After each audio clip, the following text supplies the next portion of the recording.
Welcome to Mock 10 Sports in the September 25th, 2023 episode. Appreciate you joining us. It's going to be a fun episode here, guys. This is going to be a fun episode. I mean, it was Elimination Saturday. It delivered. I mean, how are we feeling? How are we feeling right now in Tuscaloosa, Oxford, Baton Rouge, College Station, a lot of the SEC West teams?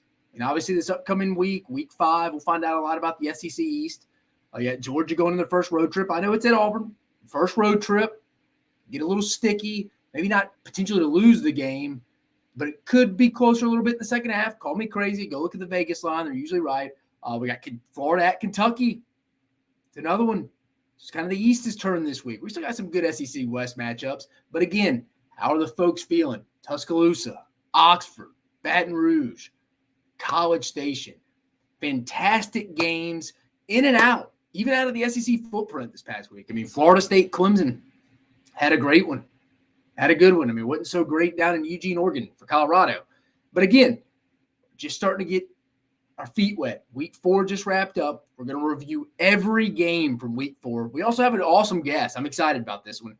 We will have former South Carolina quarterback Stephen Garcia. I believe he was there from 2008 to 11. We'll get Stephen to confirm that. I think he's been coming right off the golf course here. Should be around 7:15-ish, 8:15-ish for you East Coasters. He'll be joining us. Then we got the Week 5 power rankings released at lunch today. I'll discuss where every team is 1 through 14. Again, I'm going to tell you, I think 2 through 7. I mean, 2 through 7. Let's say really honestly 3 through 7. I think you could rank them any way you want them. I think 3 through 7, you could rank them any way. You could have a real case for really about anybody. Fantastic week on making money. Making money weekend. I told you, more film equals more dough. More film equals more money in your pocket. That's the way we're starting to get here. 9-4-1 on the weekend to be exact. The time, and we'll get into it a little bit, was the over-under for the Florida State Clemson game. I had it under, it hit 55, so we tied there. Just goes to show you how crazy Vegas is. Like I was just mentioning, you would think the Georgia-Auburn line would be a little higher, only 14 and a half, depending where you get your lines. Vegas is usually not wrong, guys. They don't have those big buildings out in the desert in Las Vegas for no reason. Then it's Week 4 edition, where I was wrong, where I was right. Like I said, Week 4 edition. So we got a lot to cover here. Got a lot to cover. Review all the SEC action Week 4. Stephen Garcia, former South Carolina Gamecock quarterback, hopping on the show to come discuss the college football season, his toughest road game he's ever been in during his time, best defensive player he ever played against. What was that week like for him after they beat Alabama in 2010? What was that entire week like? So some good stuff going on from there. We'll get him on, like I said, around 7:15. Week 5 power rankings coming up. Fantastic week. Money-making weekend. I'll give you some bets I like a little early right off the bat, not official. And then where I was wrong, where I was right, Week 4 edition. And just a quick announcement before we get around the SEC. We will be doing this the second show for this week on Wednesday night. Something came up on Thursday night, so I'm going to give it to you Wednesday night. We're going to push it up. So therefore, people can watch, react, look at our predictions, go steal them, go take them. I hope people start using the money-making weekend. We're hot now, boys. We're hot. 9-4-1. We're back. We're officially back. There's no stopping us now. There ain't no stopping us now. All right. Around the SEC, let me first send this email real quick to Steven. Make sure we got the link rolling here.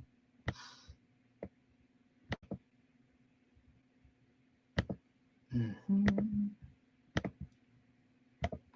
that over to him.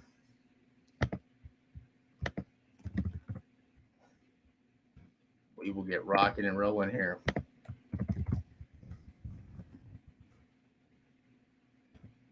Perfect. All right. Let's get to it. A little bit around the SEC. Week 6. Football schedule announced. You know, the 10-day window, they start announcing. We hadn't had what they've exercised that extra 10-day window. We haven't had that. But here it is, the Week 6 SEC football schedule, times, TV networks, October 7th to be exact. Let's go share the screen here for you. We'll pull this up.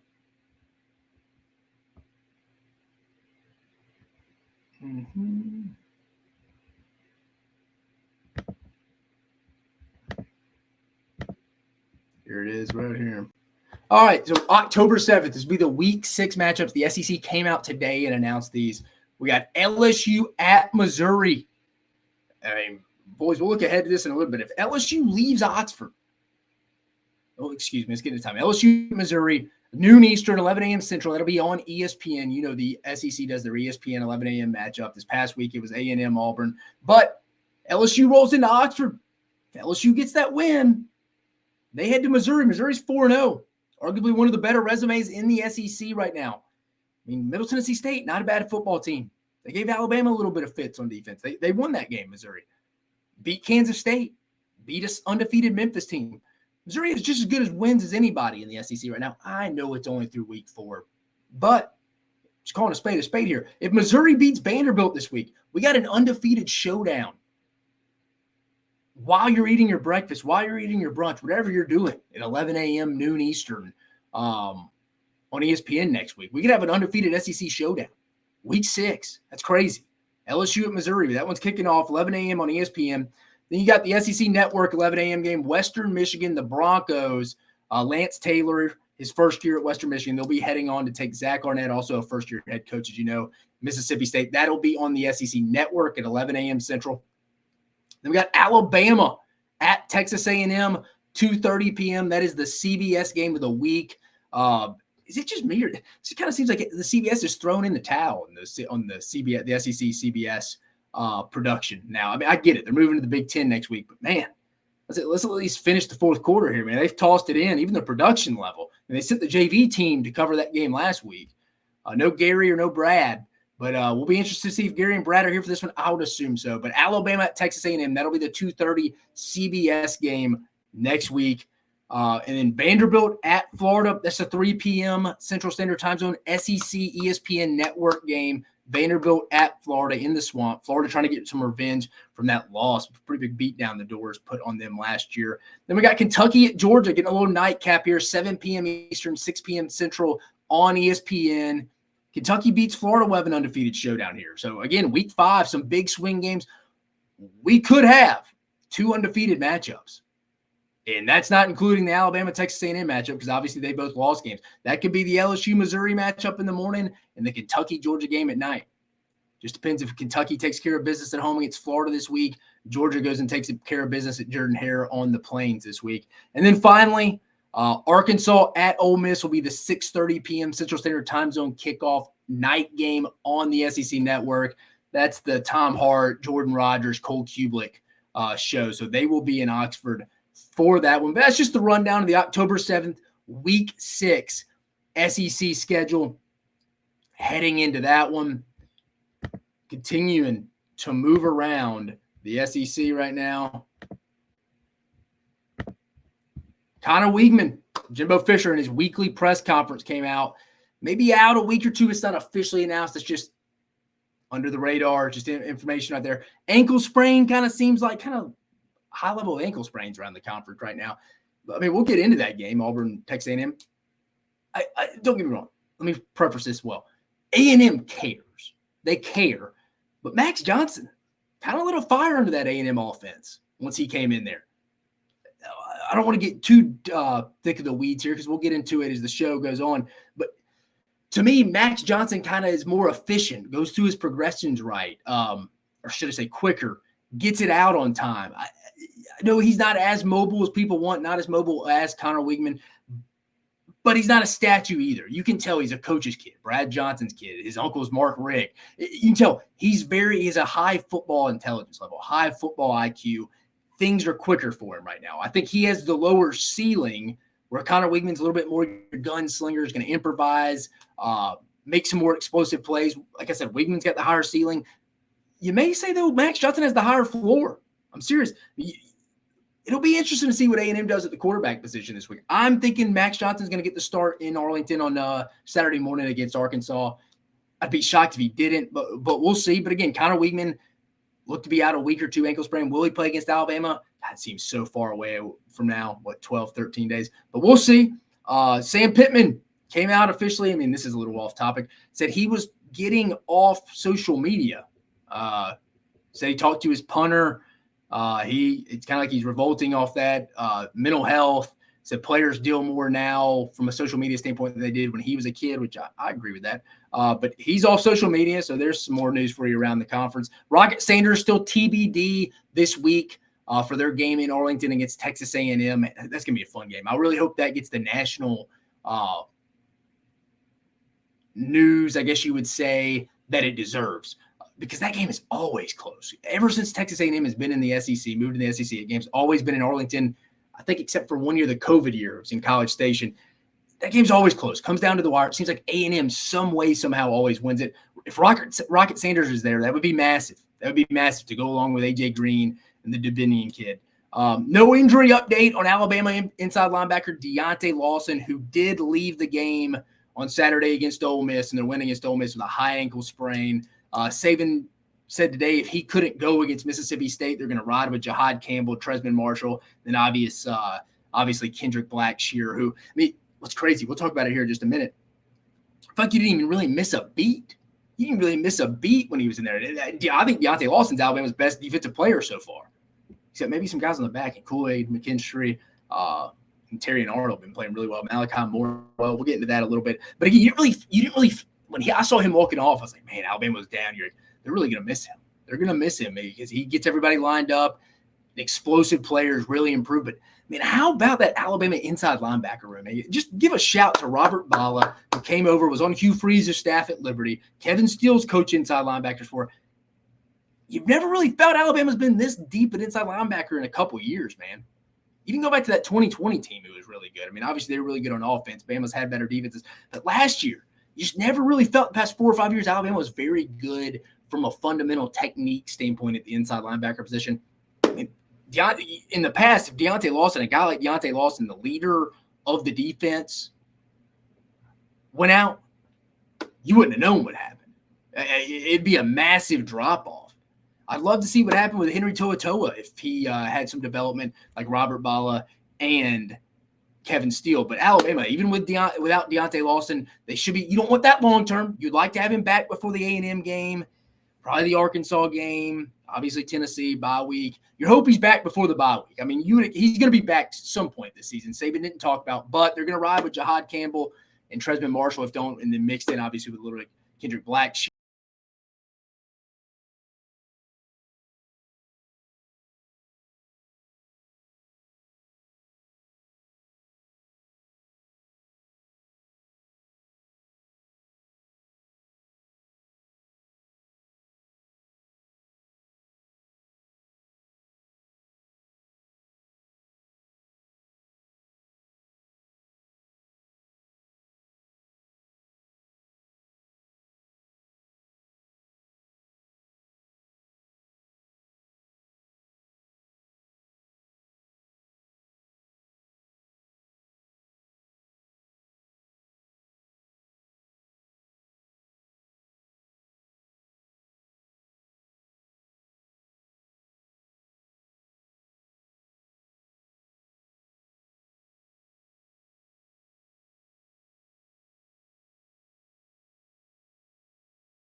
Oh, sorry, guys. I just got a text that should have popped up. I apologize about that. There we go right there. Should be fine, but we are waiting on Steven to hop on. Let him know.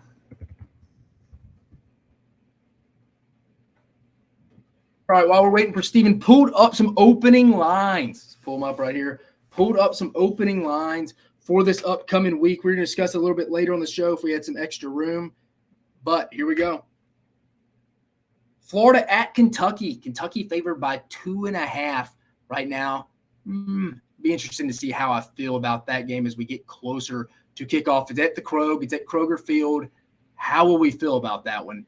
Also, we got Texas A&M favored by 6.5, rolling into Arlington against Arkansas. That game, it's always a battle. I mean, you remember last year, Arkansas was about to score, fumbled on the goal line. A&M picks it up, runs it up, hands it back to Damani Richardson. He runs it back for a touchdown.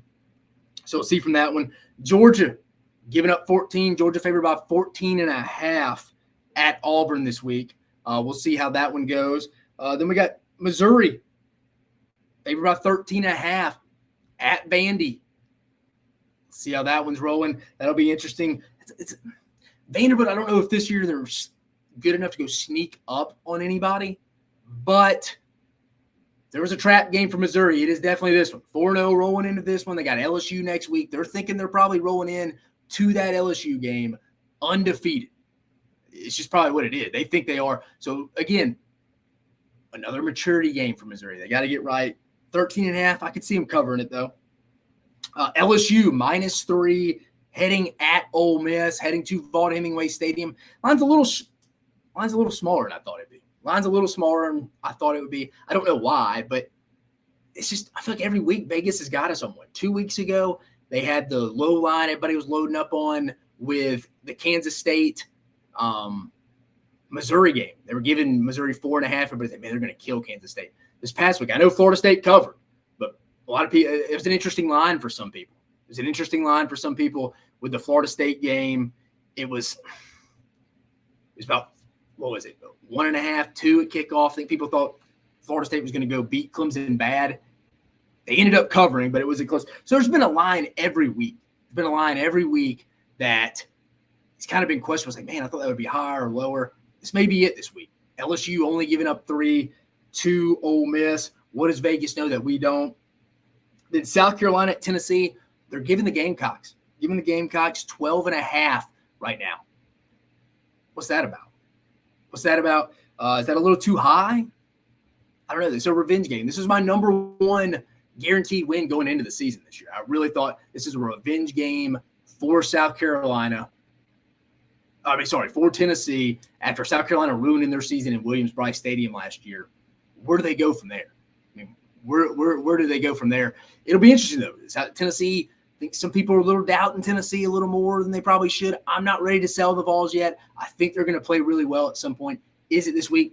Vegas is tending to think so with the line. And then finally, Alabama's giving up 14.5 in Starkville at Mississippi State. Interesting.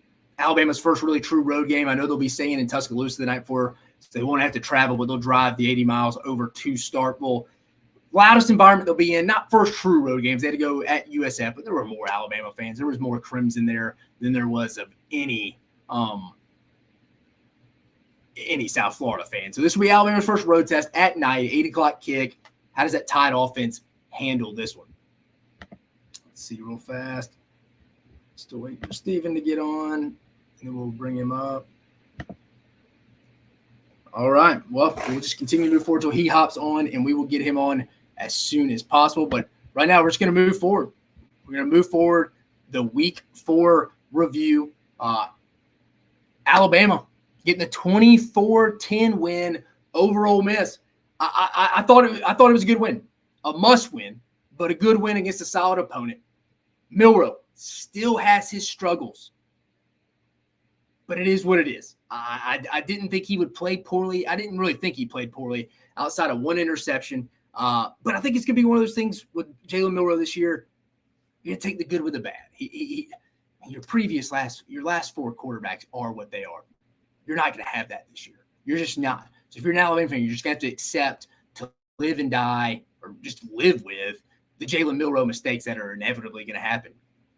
Probably going to be some game to game, whether it's you giving up a sack, whether it's him giving up a sack. That's probably not on the offensive line, but it's on him. Him having a poor red zone interception. That stuff just can't happen. That stuff can't happen, but I think it is this year. It's going to be a growing pains. You've heard Nick Saban. You have to be patient with him. But what about Alabama's receivers, man? They've actually played pretty well so far this year when given opportunities. Jermaine Burton making a Willie Mays catch over his shoulder, where actually if Jalen Milroe puts it more towards the right back corner, it's probably a touchdown. It's probably a complete touchdown. But instead, he had a turn back adjust, made a great play over his shoulder. Jermaine Burton's made some big plays. The only play I would say throughout the entire season I noticed that he probably could have made was probably the one when Tyler Buckner hit him deep against South Florida. It didn't really look like he extended his arms a little bit of gator arms, not because of contact. He just didn't fully extend. But Alabama's receivers overall, didn't really talk about a lot of drops or anything. I mean, you maybe wonder where Benson's been, number one JUCO receiver that they signed. You may wonder where he's been. Penalties, turnovers, kicks out of bounds. Those have to stop, though. Those are going to have to stop. But again, it may be something you deal with this team week to week. Alabama may win in ugly fashion this year a lot. That may just be it. Defense. How about the Alabama defense? The secondary may be the best in the country. I mean, at the very least, corners. I mean, you got Kool-Aid McKinstry, Terrion Arnold, Malachi Moore playing his best football right now, going back to 2020. Just an all-around, just fantastic performance by the secondary. The front and Dallas Turner, Chris Braswell, Tim Keenan, Jaheim Otis, they dominated really towards the back end of the second quarter and on, just completely dominated the football game. Bama looks faster this year. Just overall, the way the linebackers move, outside linebacker, everybody just looks a bit faster on defense this year. That's what Kevin Steele does. It's not this paralysis analysis type deal. He keeps it real simple and lets the guys go play so they're not thinking. I mean, Alabama has fantastic athletes in the back end. There's no denying that. But that's what Kevin Steele does. That's why I thought it was a fantastic hire. So people questioned it. But just from being around the guy, he sets his players up for success, and he's also a player's coach. Guys love playing for him. Like I said, going back to the defensive line, just dominated up front, especially in the second half. They got nothing going. They got absolutely nothing going. But offensive line, going to the other side of the ball in the line of scrimmage, just started leaning on Ole Miss in the second half. Defensive line in the second half, they just started leaning on that Ole Miss defensive line. Jace McClellan, give him credit, man. He created a lot of yards on his own. Leads the SEC in that, doing a fantastic job right now. Probably needs to short just a little bit in the pass pro, but from a running back standpoint, from a creating your own standpoint, has done a fantastic job. Bama still has things to work on, but I think they are just dipping their toes in understanding how to utilize Jalen Milroe. You see some stuff off tackle. Didn't see any design runs in between the tackles. But the thing I noticed with Jalen Milroe, he's more north and south. Once he gets north and south, he's fine. Once he gets north and south, he's fine. Him getting to the edge and trying to put his foot in the ground to get north and south can be a little bit of an issue. He's a little bit hip stiff. He is. I mean, he'd probably be best reserved being a wide receiver over a running back. I know people think running back, but he's not really a, hey, get to the second level, put his foot in the ground, make you miss guy. He's a straight line, get his pads north and south. That's kind of what he is. So will Alabama incorporate that into their game plan, get him in between the tackles? They may. I think they're getting comfortable with how to utilize him. I think it's only going to improve. From an Ole Miss standpoint, though, switching sides here, does anyone clam up more in big games than Lane Kiffin? Does anyone clam up more in big games than Lane Kiffin? If Alabama, here's a stat from Tyler Siskey, from McCready and Siskey. If Alabama finishes with 9 or more wins, Lane Kiffin will be 1-20 versus teams with 9+ wins. Let me repeat that stat, courtesy of Tyler Siskey from McCready and Siskey I heard today. If Alabama finishes with 9 or more wins in this 23 season, Lane Kiffin will be 1-20 versus teams with 9+ wins in his time at Ole Miss. It's not good, boys. It's not good. Just an interesting game plan. And I think he underestimated the Alabama defense, especially Terrion Arnold. He went back at him last year. They had some success with him, I think, against Mingo. And then Malik Heath had some success against him in the matchup in Oxford last year. Terrion Arnold. Just overall, just a little bit of conservative game plan. I mean, you saw the scripted plays on the first couple of series, first two. But after that, you just felt like he knew he didn't have many weapons. We'll get to that in just a minute. But Jackson Dart did not play well. He wasn't awful, but he was not good by any means.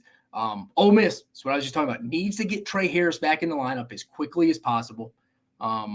Jordan Watkins, solid player, but let's be honest, he's probably more of a number 3 receiver, 2 at best. He's not a number 1 receiver. Ole Miss knows that. I'm not telling them something they don't already know. But where is true freshman Aiden Williams? Where's true freshman Aiden Williams at right now? Heard all about him through fall camp, but he must not know the playbook. Must not know what routes or anything to run right now. And maybe Lane Kiffin's telling Derek Nix, the wide receivers coach, not to play him. Remember, Derek Nix just doesn't trust him to roll out there. That happens at times. But they need some help. I mean, Jordan Watkins and Dayton Wade can't be your top two targets. They're role guys. There's a place for them. They're winnable guys, but they're not winnable plus all conference guys. They're just not.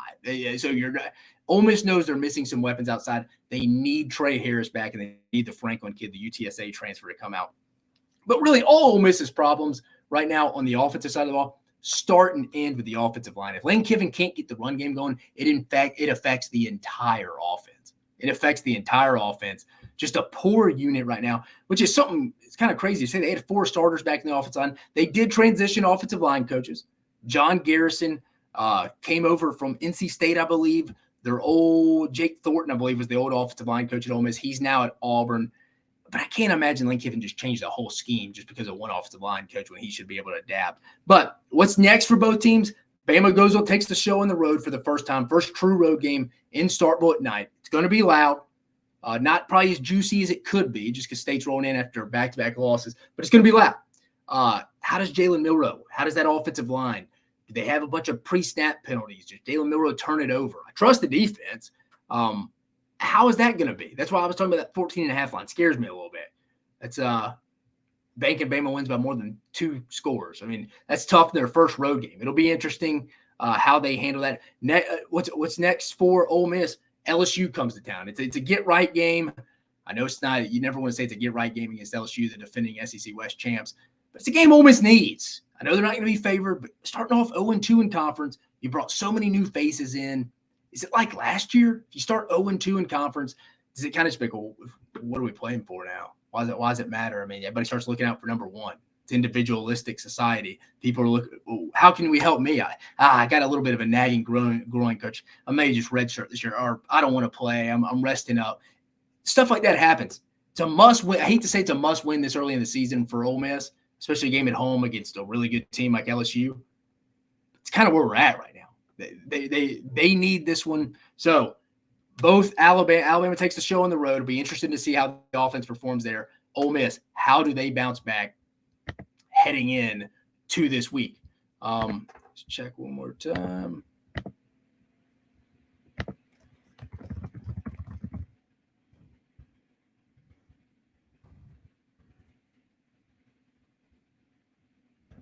All right, moving along.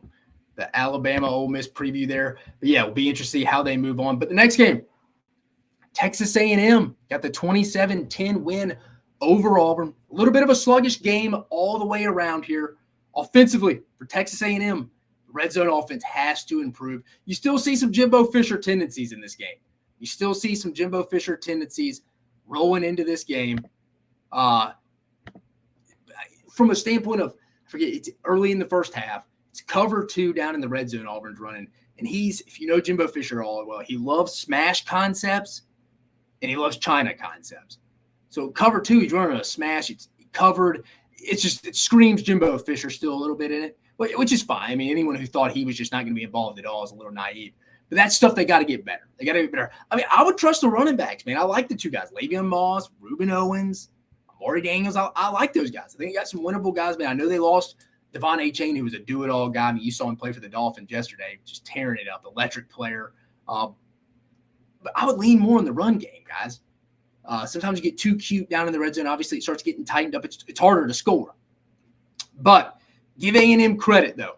They dominated the third quarter on offense. A&M got most of their yards in the third quarter, and then they kind of just went and ran and hid for the rest of the game. I mean, Connor Wigman went out. We talked about it around the SEC. Connor Wigman went out with the ankle injury. How long he'll be out, I don't know. Is he going to play this week against Arkansas? I don't know. Jimbo Fisher wasn't very candid about it from what I'm hearing. Probably 1 to 2 weeks. Will he be back for Bama? Don't know. He may roll out there Saturday morning against Arkansas, the Southwest Classic. Who knows? But insert Max Johnson, who I think kind of lit a fire under that A&M offense. Just lit a fire under that A&M offense. Really got him going. Very impressive. Again, everybody knows Brad Johnson's son, Mark Rick's nephew. Very impressive. A&M only had 121 yards and 6 points in the first half. Maybe it was just the game, but even when Wigman was in, just looked like some off timing with his receivers. Looked like he was pressing some. it just looked like he was a little off that game. I don't know why he took a shot to his lower extremity. I remember the play, but he's out. But Max Johnson, again, man, goes through his progressions so quickly. Just boom, boom, boom, boom, dishes it all. Weigman's a little bit slower. I think Weigman is just an overall, from a physical ability standpoint, has the much higher ceiling. But like I keep saying on the show, Max Johnson has the much higher floor. I like Max Johnson's overall floor for this standpoint. Not saying it's going to be a blessing in disguise. Don't want to say that about any injury. Don't want to say that about any injury to one of the players. But man, it could be worse. You like A&M's depth at quarterback right now. I feel like they feel real comfortable if they have to roll a Max Johnson here for the next few weeks. Timing. Oh, sorry, I talked about that. The Aggie flipping to the other side of the ball. The Aggie defensive line. Aggie playing extremely well. 7 sacks on Saturday, 15 tackles for a loss. That's impressive for any defensive line. Pretty embarrassing if you're an Auburn offensive lineman, though. That's bad. You don't see that much in college football. 7 sacks, 15 tackles for loss in one game. In one game. Woo! Woo! Jeez. I'll tell you, the recruiting is starting to catch up to A&M, at least on the defensive side of the ball. I mean, Shamar Turner playing out of his mind. Shamar Stewart's playing well. McKinley Jackson. Guys are playing well. A&M can get right there. I like the York kid at inside linebacker, getting them lined up. But give Auburn D credit. Flipping to the other side, Auburn, I thought they played hard, and I thought they played with good energy and just physical all around on defense. I thought the Auburn defense did a really good job overall, playing hard, playing physical. But Max Johnson brought some different energy to that offense. Once he got in, kind of broke Auburn's will a little bit. But Auburn's defense, if they can stay healthy, they're already starting to mount up some injuries on the back end. How does that go? How does that go for them? Auburn's offense, just horrific. Just horrific. There's no other way to say it. I just said they go up 7 sacks and 15 tackles for a loss. You're not going to win a bunch of football games doing that, guys. You're not going to win a bunch of football games doing that. But what is the strength of this Auburn offense, if there's any? I mean, you can tell they think Rivaldo Fairweather, kind of a flexed out wide tight end for him, is kind of their guy out of all their skill guys. Just tough to get anything going offensively, and it's only going to get tougher here in the next 2 weeks. I mean, you get Georgia rolling to town, bye week, and then Auburn, and then at LSU, and then I think Ole Miss comes to town. Just off the top of my head, you got to get something figured out. Does Hugh Freeze start taking over the play calling? I don't know. Maybe a little too early for that.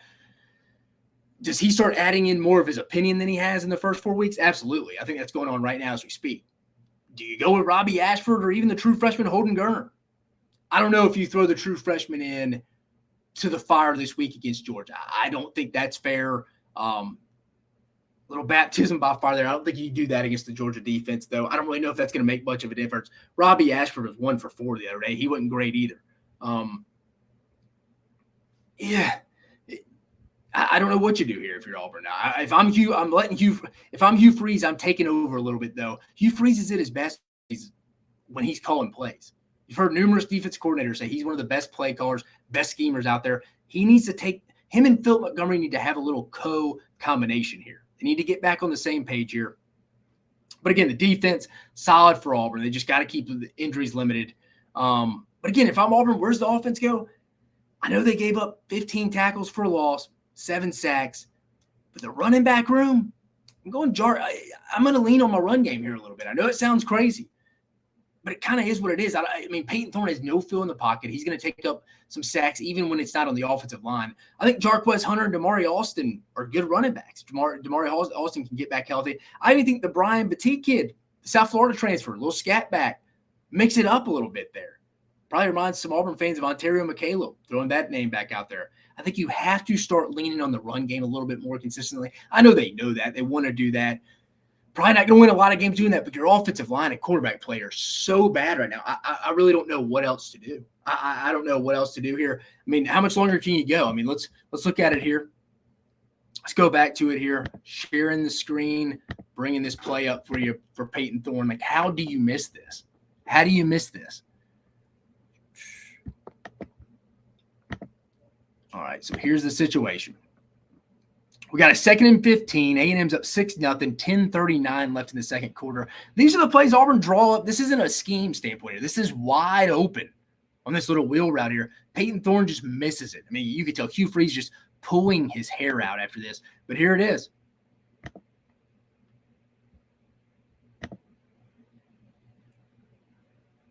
Wide open.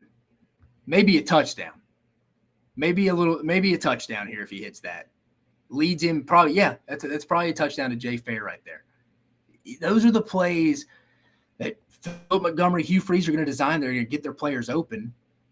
That Hugh Freeze has Malik Willis. He's used to hitting that. Bo Wallace, Chad Kelly. He's used to those guys kind of hitting that throw. That's bad there, man. That's really poor. It's really bad right there. Yeah, that's just the stuff that can't happen. You can't miss that throw right there.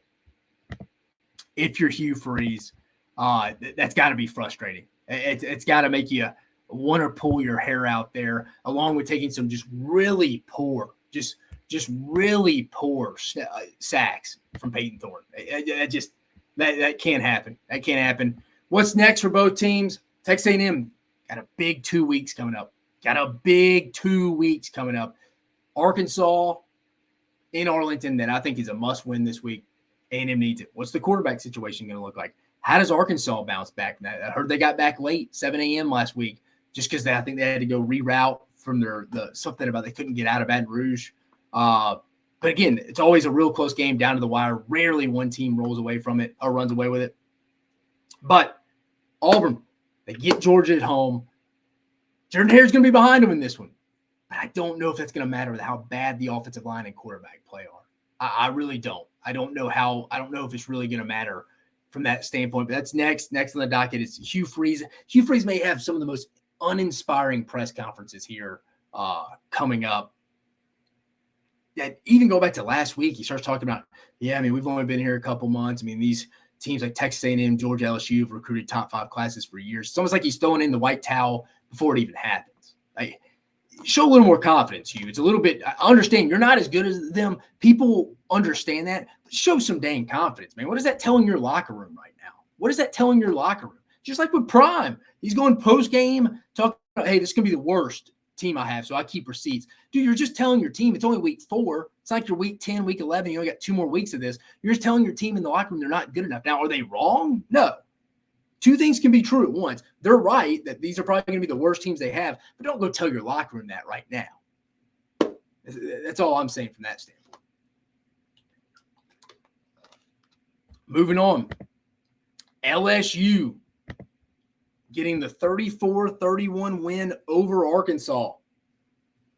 The Jaden Daniels, Malik Neighbors show continued.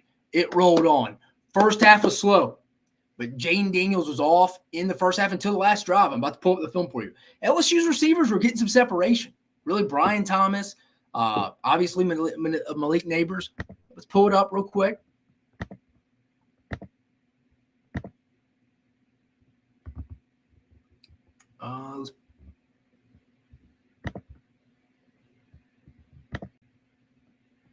Situation right here. So just the start of the second quarter. No, this is the one I want.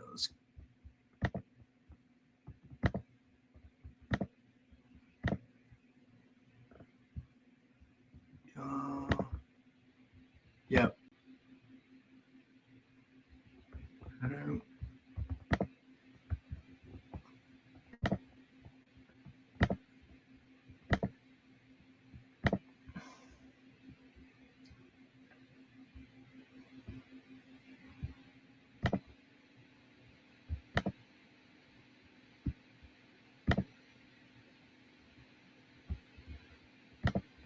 All right, here we go. Wasn't it either?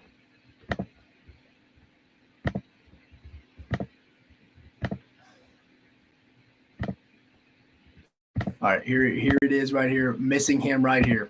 So situation, start of the second quarter, 2nd and 18. Arkansas's up 3, and Arkansas honestly dominated the first half for the most part until the final drive. But here it is.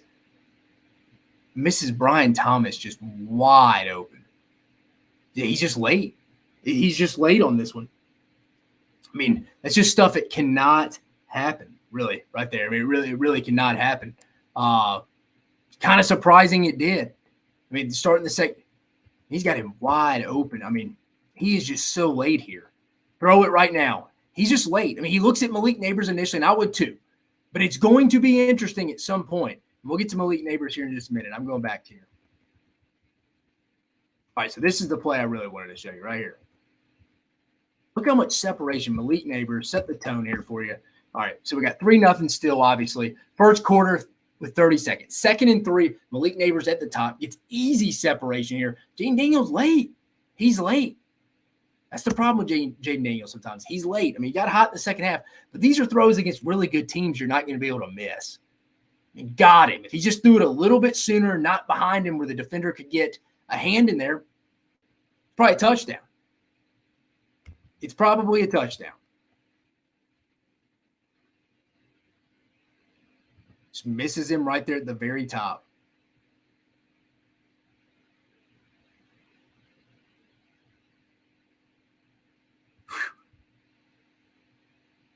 God, had him by like 3 or 4 steps, man. Not even close. Just late. You're just late. That's the stuff it doesn't concern you. It doesn't concern you if you're if you're an LSU fan, or it shouldn't. But again, Jaden Daniels can struggle a little bit. He can struggle a little bit right off the bat. But I think LSU found their running back number 1. They found RB1 in Logan Diggs. The LSU interior defensive line getting more production than I thought. I mean, obviously we knew Mekhi Wingo. Actually, he's playing better even than I thought. Mason Smith just came back. Then they got the West Virginia transfer, Jordan Jefferson, been playing really well. How about the 2 true freshmen? Whit Weeks, number 40, and Deshaun Womack. Let me show you this film. Let me show you this clip on what Whit Weeks did. Just, you don't see a lot of freshmen doing this. You really don't. Here it is. Down in his own situation here. We got 2nd and goal. About midway through the second quarter here. I mean, 3-0 Arkansas. Watch this shovel pass to the tight end under, and he sniffs it out. 40 right here. 40 right here on the screen. Just sniffs it out.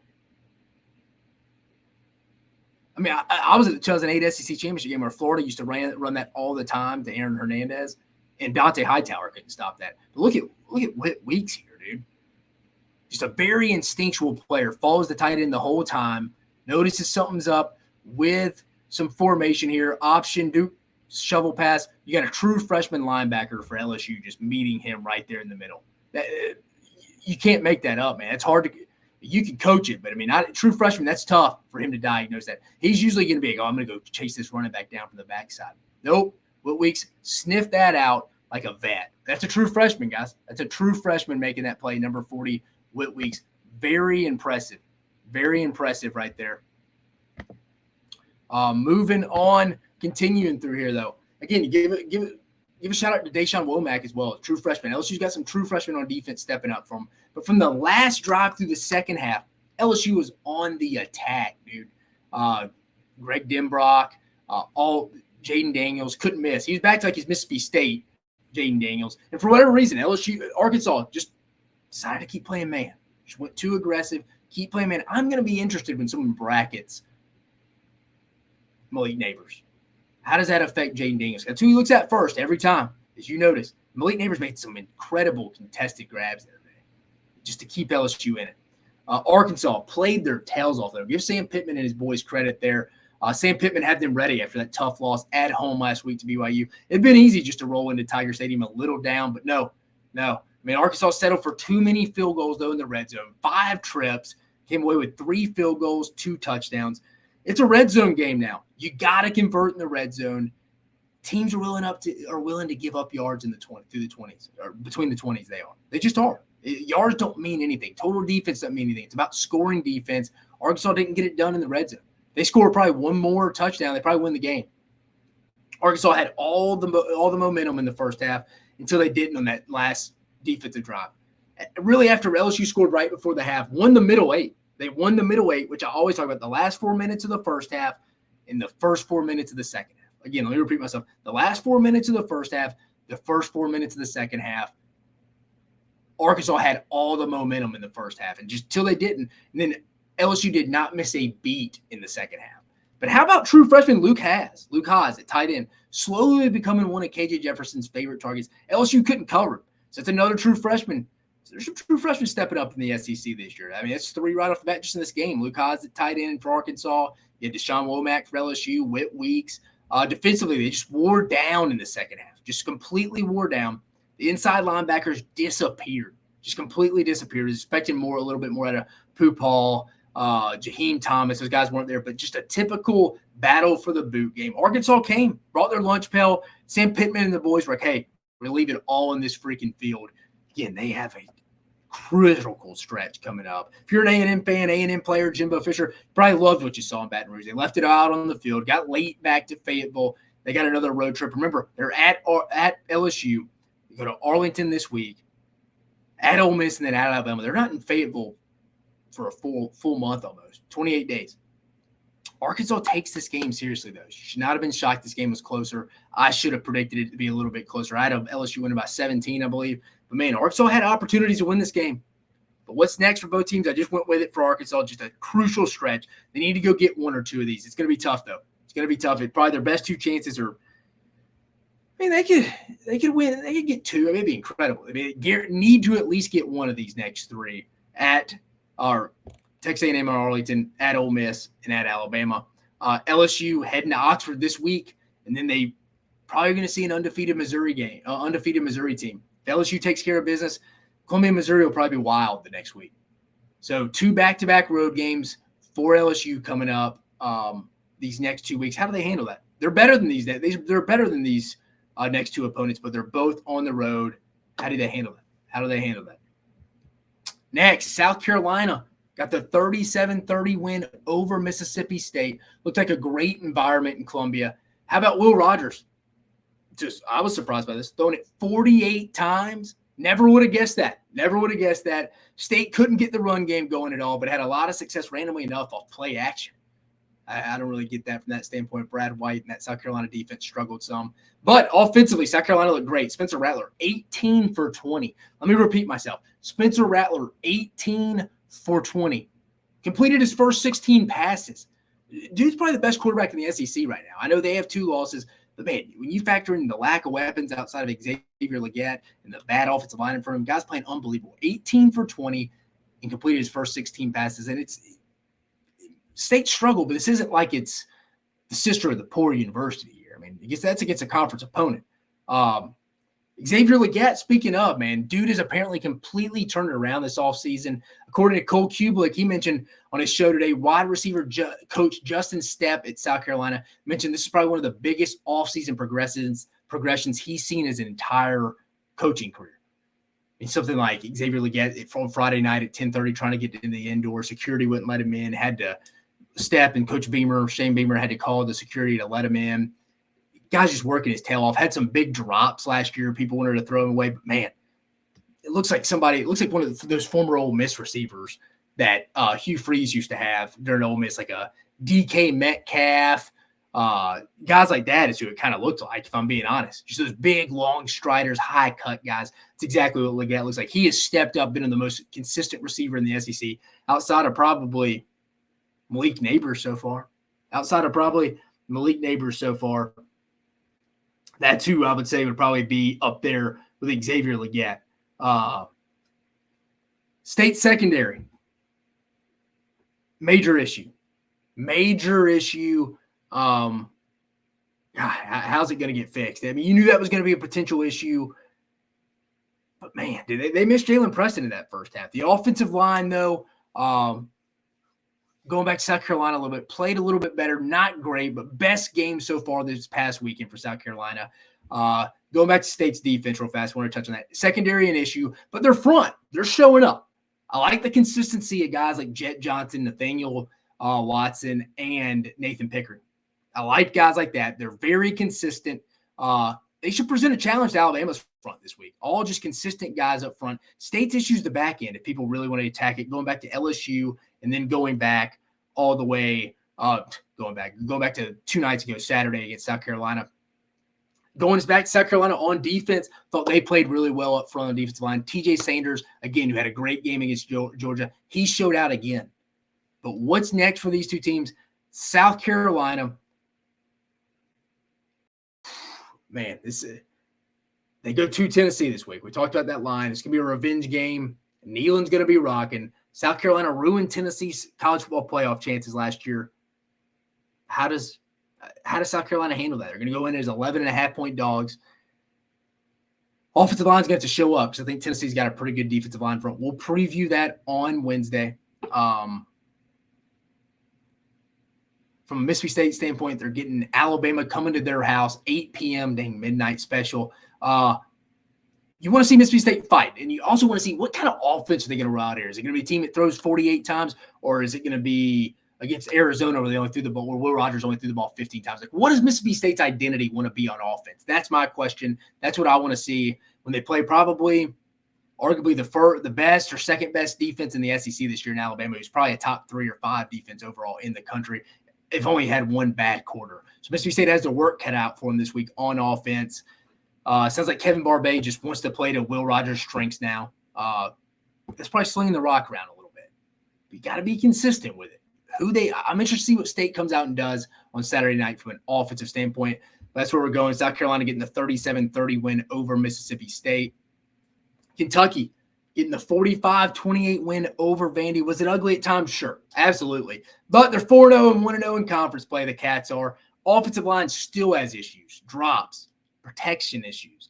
Devin Leary getting the protections wrong. It's on the whole offense at all. I mean, Devin Leary's a little all over the place, 15 for 29, 1 touchdown, 2 interceptions. Not great. But when Kentucky's in unison on offense, everything looks good. I mean, I like the calls. Liam Cohen is drawing up for that Kentucky offense right now. But through 4 weeks, they've just, from an execution standpoint, been very inconsistent. Going on the other side for Vanderbilt, A.J. Swan is who he is. I think he's got some of the probably the highest upside any quarterback's had at Vanderbilt since Jay Cutler, maybe Kyle Shermer, depending. I'd have to go back and watch that tape. But you're going to get some throws that make you say, wow. Then you're going to get some throws that make you say, wow, in a negative way. Like, I can't believe he threw that. I can't believe he threw that. But Will Shepherd needs more touches. Vanderbilt's offense has to get the ball in their best outside threats' hands more. But what's next for both these teams? Obviously, Florida comes to Kentucky this week. Massive game for both teams. Both teams need it. Kentucky's had 4 weeks to get right on offense. Let's see. They're going to face probably statistically the best defense in the SEC right now in the Florida Gators with new coordinator Austin Armstrong. For Vanderbilt, they host Missouri in a game. Missouri could be looking ahead to LSU next week. We've talked about that a little bit. Vanderbilt, it just kind of seems all over the place right now. But again, Kentucky getting the 48-28 win over Vandy. Missouri getting the 34-27 win over Memphis. Mizzou got a tough win against a solid Memphis team. Brady Cook did end up playing. Has played well the last 2 weeks. Hyperextended knee, but did decide to play. I don't know if I'd have taken that line right there if he actually – they covered. Now, I took Memphis. They covered in the 8.5, but that would have changed it a little bit. But he's a 72% passer on the season right now. Brady Cook has played really well these last 2 weeks. Missouri has done a great job of getting Luther Burden open. New OC, Kirby Moore, coming over from Fresno State, has done a fantastic job getting Luther Burden open, whether it's through quick, easy throws in space, getting him off, getting him open off some motion, etc. Running back, Cody Schrader leads the SEC in rushing, the only back averaging over 100 yards per game in the SEC.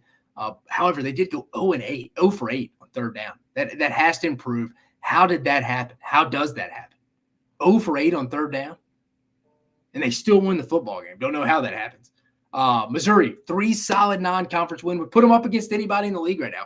Middle Tennessee State, not a terrible non-conference team. K-State, the defending Big 12 champions, solid win. Then Memphis was undefeated. Now, Memphis great? No. But again, Missouri's got 2 better – I don't think anyone has 2 better wins in the conference in Missouri right now. But game was probably worse than the score indicated. Again, the final, 34-27 Missouri. But I think Missouri looked pretty good, man. For a mature game, they could have easily been overlooking. And again, they got another challenge this week, taking the show on the road to Nashville before a potential big game next week against LSU at home, putting together 2 undefeated teams in Como for that. But what's next for Mizzou? Heading to Vandy. No, like I said, another mature game. Eli Drinkwitz needs to get his veteran guys right and say, hey, guys, we want to go start off 1-0 in conference. Starts in Nashville. LSU, let's let LSU go play Ole Miss first. We need to focus on us. before we worry about next week. But again, Missouri gets a solid win, 34-27 in St. Louis against the Memphis Tigers. Georgia over UAB 49-21. Going back and watching the film, Dejon Edwards is going to be key for this offense hitting its ceiling. Carson Beck, solid day, 22 for 32, 338 yards, 3 touchdowns, 0 interceptions. Another solid unit, 10 for 13 on third down. Georgia's offense is evolving. I think they're getting comfortable. Mike Bobo's getting comfortable in who he trusts within this offense. On defense, the Georgia's front's going to be really good by season's end. It's already good. It's going to be really good, though. Guys like Warren Brinson, Nazir Stackhouse, Michael Williams, guys to keep a lookout on. Only 86 rushing yards, though, for UAB. Only 86 rushing yards for UAB. Solid job. Overall, though, I thought Georgia looked good as they head into their first road trip of the season at Auburn. Could be a little trickier in regards to what's next for Georgia. First road game, just trying to get some kinks out, get used to. There's some guys that's never played there before. Obviously, you're bringing some new guys into the program. It'll be interesting. That line's a little tricky. I thought it'd be higher than 14.5, but Georgia should win that game. But don't be surprised if Georgia doesn't just go out, roll the ball out, and take care of Auburn as quick as some people think. Just first road game. Let's see how that goes for Carson Beck. Tennessee getting the 45-14 win over UTSA. Dylan Sampson was really good for the Vols. 139 yards and 11 carries, 2 scores. Again, I like Tennessee's running back room. Just mentioned Dylan Sampson, Jabari Small, Jalen Wright, like those guys. I'm not officially selling Joe Milton yet. I know some people have shipped him up you-know-what creek without a paddle, but I'm in the minority here. It's too early to tell, in my opinion. Yes, he's had some poor throws on Saturday, but he also made some throws that if you go back and watch his wide receivers probably should have caught. If we're just being honest, go back and watch the film against UTSA. He's just going to be a little inconsistent. Similar to Jalen Milroe, it just is what it is. You're going to take the good and bad with him. There's going to be some ugly plays. There's going to be some wow plays. Just he's not Hendon Hooker, and some Tennessee fans couldn't accept that going into the season. But now it's a real dose of reality for you. It is what it is. This is still Joe Milton's job. I don't see Nico Lamalavea coming in anytime soon unless Joe gets hurt or it gets really bad, which I don't think it's going to.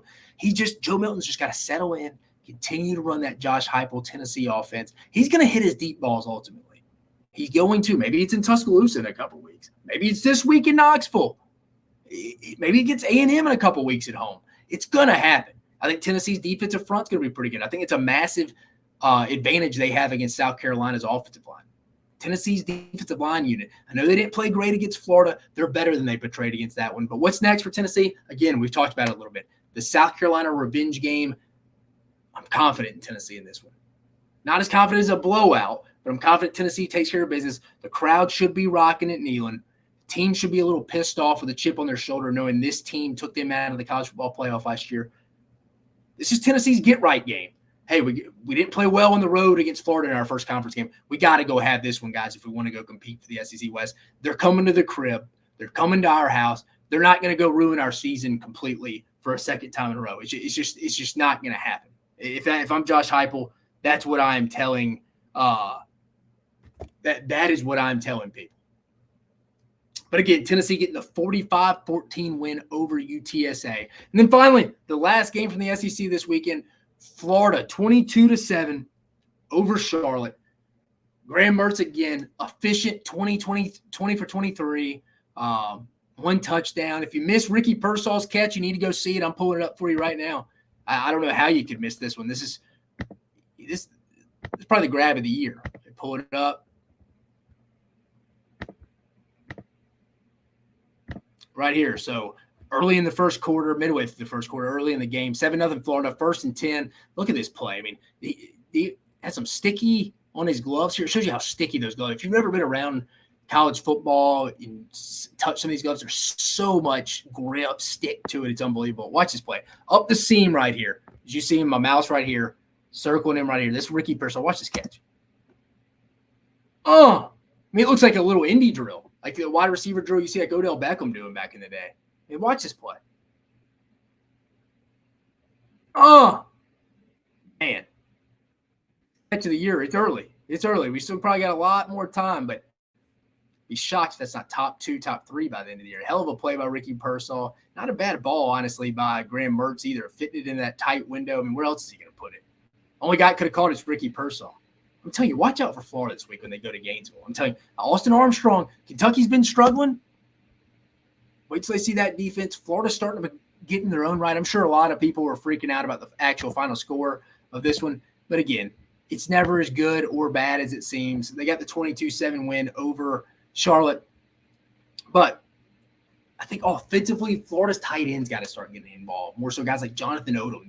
They're still missing some weapons on the outside. Again, Ricky Pearsall, similar to how I feel about Ole Miss. I don't think he's a true number one, probably number two. He'd be really fired up if he's your number three. They need someone else to step up on the outside. But flipping to the other side of the ball, the defense is playing really well right now. Statistically, it's the best defense in the SEC. Only gave up 211 total yards on Saturday. I know Charlotte, they have an athletic quarterback who makes plays. It's like only giving up 211 total yards in today's game is unbelievable. Defense playing really well for Florida right now. They got a test. It's a potential NFL type guy in Devin Leary. I like Florida right now. I know it's only Monday. We got a long time till Saturday, but Florida, people left them for dead they left them in Salt Lake City, 6 feet under in Salt Lake City. Watch out. What's next for Florida? We talked about it. They're going to Kentucky. 11 a.m. kickoff, 12 p.m. Eastern if you're an East Coast person. It's a big game for both teams. It's a real big game. Florida gets to 2-0 in conference. Look out. Not looking ahead at Georgia's schedule. That Florida game could be a little tougher in Jacksonville than Georgia was anticipating. But it's got to start this weekend in Lexington. Both Florida and Kentucky need it. But for this past weekend's purposes, Florida gets the 22-7 win over Charlotte.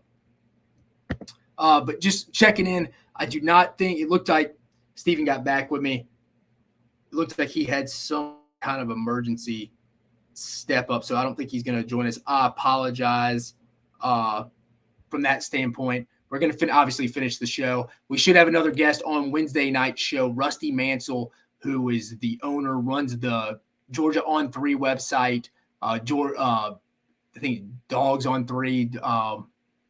It is Dogs HQ is what it is, Dogs headquarters. He'll help us preview the Georgia taking their first road trip to Auburn this upcoming weekend. So he'll be with us on Wednesday.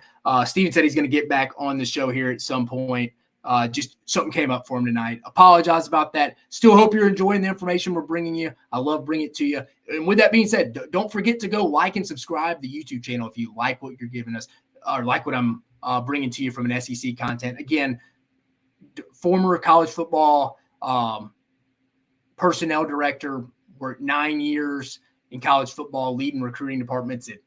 Worked as a student at Alabama, worked at Auburn, Texas A&M, Georgia, all those schools, ultimately some other schools, Kansas with Les Miles, UCF with Gus Malzahn. Been with a ton of SEC guys. Love bringing it to you. Remember, all things SEC, Mock 10 Sports, from football, basketball, and baseball. But again, Steven Garcia, he will join us in another episode. I apologize about that. Stick with us, but we still got some stuff to cover specifically on this show. But again, like I said, if you love what you're getting, don't forget to like and subscribe on YouTube. You can go to all our podcast channels, Apple, Spotify. Give us a like, subscribe, review. Tell us where you'd like some more information coming through. Tell if you'd like more film review. Just tell us what we can do to improve it. We love the fan interest, content, any of it. But I posted my week 5 power rankings. Let's share them to you here. Go through them.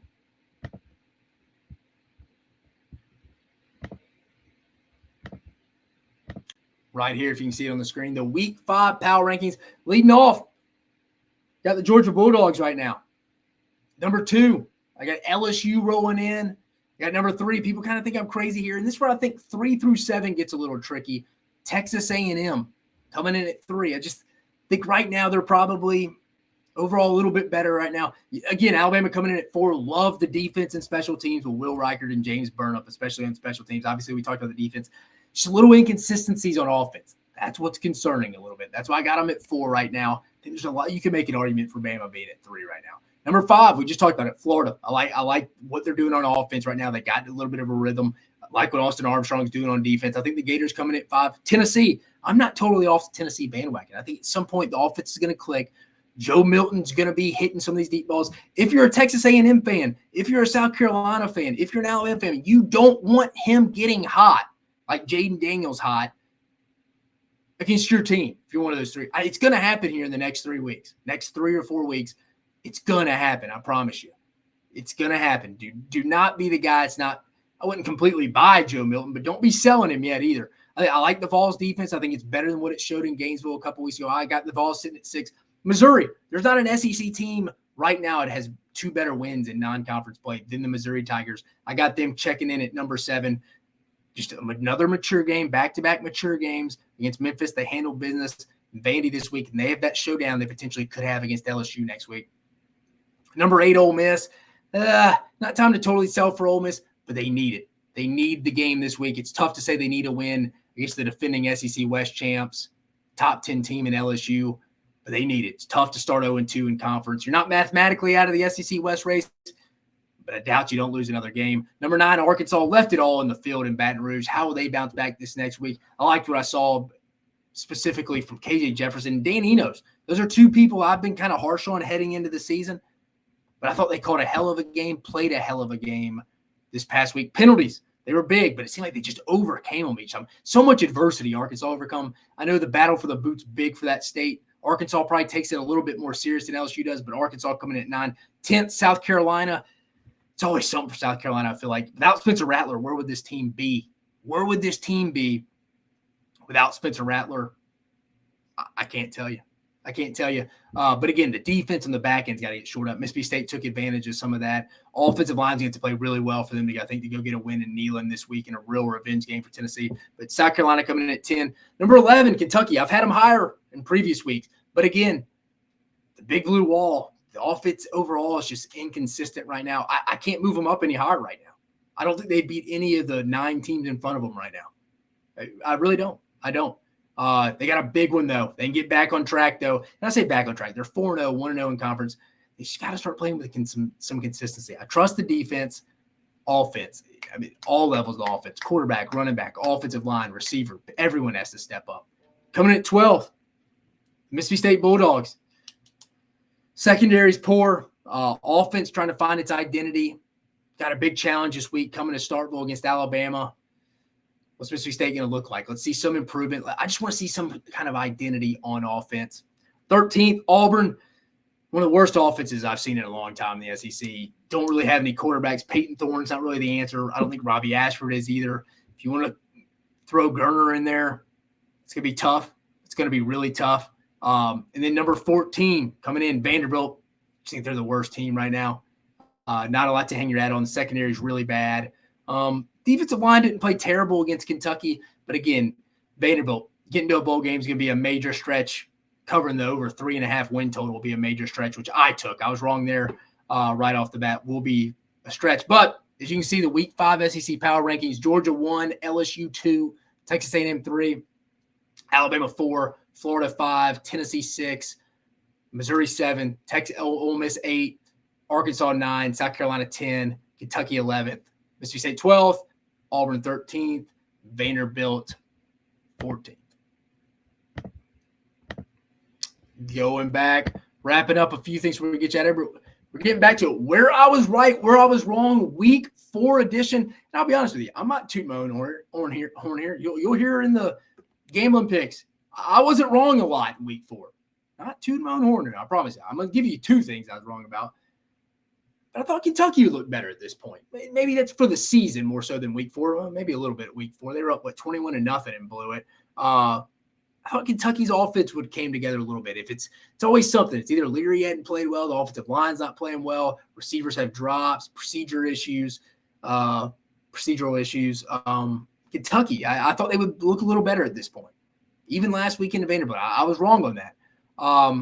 Just keep assuming the offense is just going to put it together. But other than that, that's really it. I was wrong in Week 4. I mean, where I was right, Bama versus Ole Miss. Everyone wanted to talk about Alabama's issues last week. Everyone wanted to talk about Alabama's issues last week. Lane Kiffin trolling Alabama throughout the week. Who's calling the defense? They struggle with South Florida, even though they're not going to start the quarterback. They didn't even play the quarterback in the South Florida game. They started against Ole Miss. But no one, except on this show, wanted to talk about Ole Miss's issues. And they had them. And it started on the offensive line up front for Ole Miss. They don't have a true number 1 wide receiver until they get Trey Harris or Zachary Franklin back. No one wanted to talk about that. They just want to talk about Alabama's issues. The dynasty's dead. But here, Mock 10 Sports, your boy, Dave told you, look, this isn't about Alabama. I'm not saying Alabama's some championship team. But let's look at it objectively here. Ole Miss has major offensive line issues. Tulane and Mercer were pushing them around.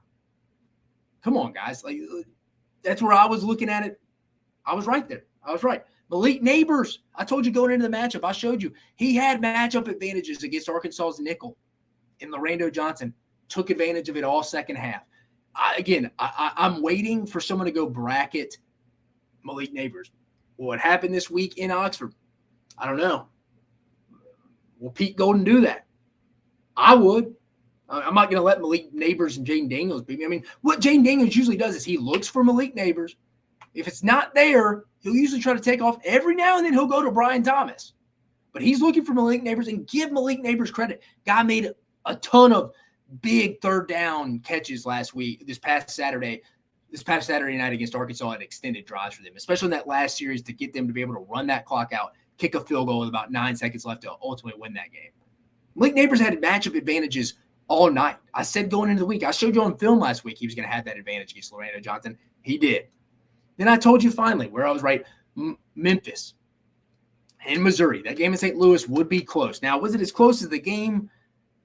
The score, I mean, Missouri was in control, but I took plus 8.5 Memphis. In today's college football, after the biggest win of the Eli Drinkwitz era against Kansas State, the defending Big 12 champs the week before, you can have an emotional letdown a little bit. But Brady Cook got announced he was going to play late. Missouri went down to St. Louis, handled business. But again, I told you they wouldn't just go run away with this game. You should have loaded up on Memphis, should have listened to me. But again, week 4, where I was right, where I was wrong, thought we'd be seeing a little bit more of Kentucky's offense rolling, be more full steam ahead. But hey, we're going to find out. They got their toughest challenge so far against statistically the best defense in the country, in the conference coming in this week with the Florida Gators and new defensive coordinator Austin Armstrong. Where I was right, Bama, Ole Miss. Everyone to talk about Bama's issues. Ole Miss was the issue, guys. Ole Miss is the issue. Malik Neighbors, is someone ever going to bracket it? We're waiting. But I told you he would have matchup advantages against Arkansas secondary, specifically their nickelback, Lorando Johnson. I told you, go look at the stats. Malik Neighbors hammered it home. And I told you Memphis, Missouri would be really close. And it was. That's why I loaded up on Memphis, minus 8.5. But a couple more things before we get you out of here. Share the old screen. Looking at this week at a glance.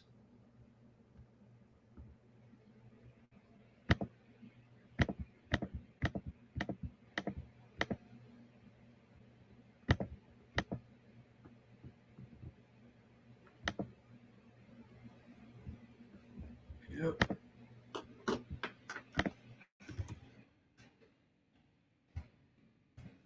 Pull it up one sec.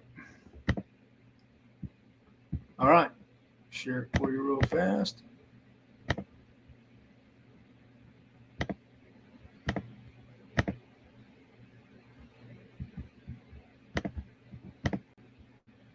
All right. This is the SEC schedule heading into this week. We talked about some of these matchups. We'll preview them on Wednesday. But again, 11 a.m. Central Standard Time Zone kick, Florida at Kentucky on ESPN. We talked about it a little bit. Right now, Kentucky favored by 2.5 heading into this one. The game's going to be on ESPN. The other morning matchup, 11 a.m., Southwest Classic in Arlington, Texas A&M at Arkansas. Always a down-to-the-wire game on the SEC Network. Currently, Texas A&M is favored by, 6.5 right now. Texas A&M, 6.5. Georgia at Auburn. That's the CBS game of the week on 2:30. At 2:30 on CBS. Georgia currently favored by 14.5. Then we got the 3 p.m. Central Standard Time Zone SEC Network afternoon game. Missouri Vanderbilt. Missouri favored by 14.5 right now. In the 5 p.m. kind of getting to the nightcap game. SEC kind of doubleheader here at night. At 5 p.m. Central Standard Time Zone. LSU, the defending SEC West champs, 13th, heads to Oxford to face the 20th ranked Rebels. LSU currently favored by 3. That game will be on ESPN. And we got the 6:30 p.m. Central Standard Time Zone kick. South Carolina at Tennessee, SEC Network. Tennessee currently favored by 12.5. I said 11.5 earlier. I apologize. It's 12.5 at home. Revenge game. We'll preview that on Wednesday. And then the 8 p.m. Central Standard Time Zone kick, Alabama at Mississippi State on ESPN. That game's going to come on right after the LSU Ole Miss game. Alabama currently favored by 14.5. Finally, before we get you out of here, we will review The gambling picks. Again, 9-4-1, guys. 9-4-1. Let's pull up the graphic.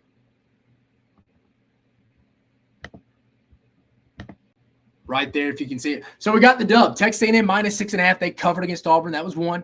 South Carolina -6.5 against Mississippi State. That was another dub. Kentucky -13.5 against Vandy. That was another dub.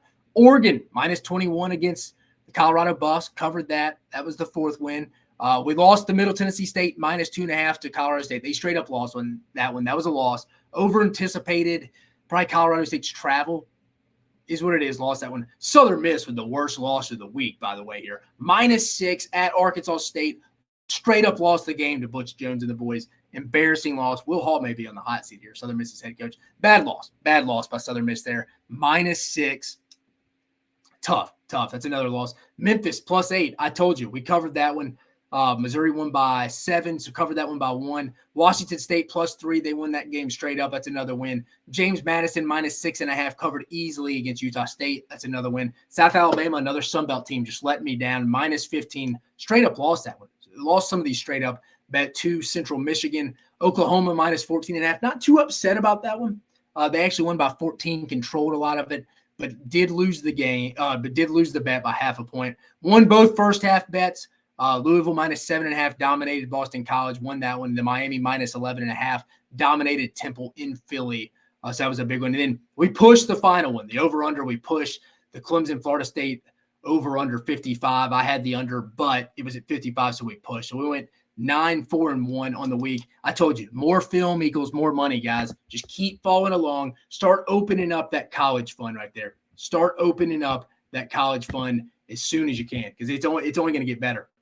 It's only going to get better. 9-4-1, best week we've had so far. More film. We're heading to week 5. Trust me here. But again, I appreciate you joining us on this episode of Mock 10 Sports. Apologies for Steven not coming on. He had something come up, so we'll get him on another episode. Remember, this episode, the Thursday episode, is going to move to Wednesday this week, same time, 7 p.m. Central Standard Time Zone. Rusty Mansell, who runs Georgia's On 3 website, is going to come join us to preview Georgia taking their first road trip on the road to Auburn, Jordan-Hare Stadium, for that CBS kickoff. We covered a lot on the show, though. Again, around the SEC basketball starting to kick off. We reviewed all 14 teams in week 4 action in the SEC. I went over the gambling picks, went over where I was wrong, where I was right, week 4 edition. We covered a lot. I appreciate you being patient. I appreciate you joining us on this episode of Mock 10 Sports. You have a great night.